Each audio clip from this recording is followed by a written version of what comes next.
The first part of this video will showcase the intuitive visualizations provided by the WiROS platform.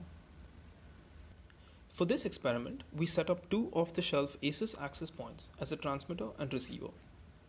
We will visualize the received signal from the transmitter as a heat map, with the horizontal axis representing the angle of arrival.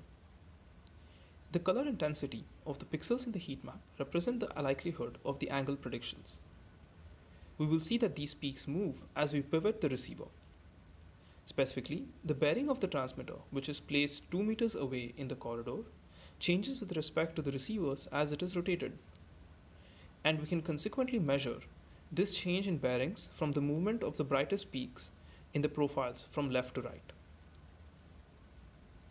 The vertical axis additionally represents the relative times of arrival of the line of sight signal and its reflections.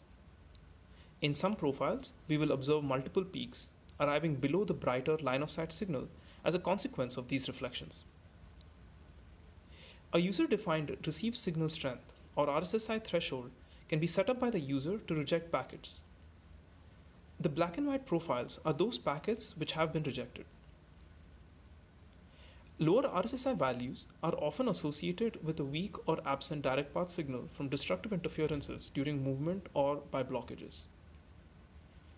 However, we can additionally see that these Wi-Fi measurements are largely immune to simple blockages created by people moving around in the environment. For the second part, we will showcase a simple case study to localize various Wi-Fi compatible IoT devices which are placed in the environment. 3 Wi-Fi transmitters, or APs, indicated by the black squares, are placed near the ceiling to emulate common IoT device placements.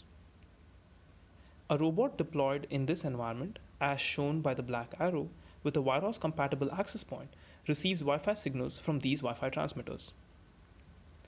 It traverses the environment and uses LiDAR and odometry measurements to localize itself and build the map as shown. It additionally uses the Wi-Fi measurements from the WiROS platform to localize the various Wi-Fi transmitters in the environment. The colored arrows represent a series of angle of arrival or bearing predictions made using these Wi-Fi measurements. These predictions over multiple packets, along with the synchronized robot positions, can be used to triangulate the APs in real time within an accuracy of 2 meters. The colored squares mark the predicted locations.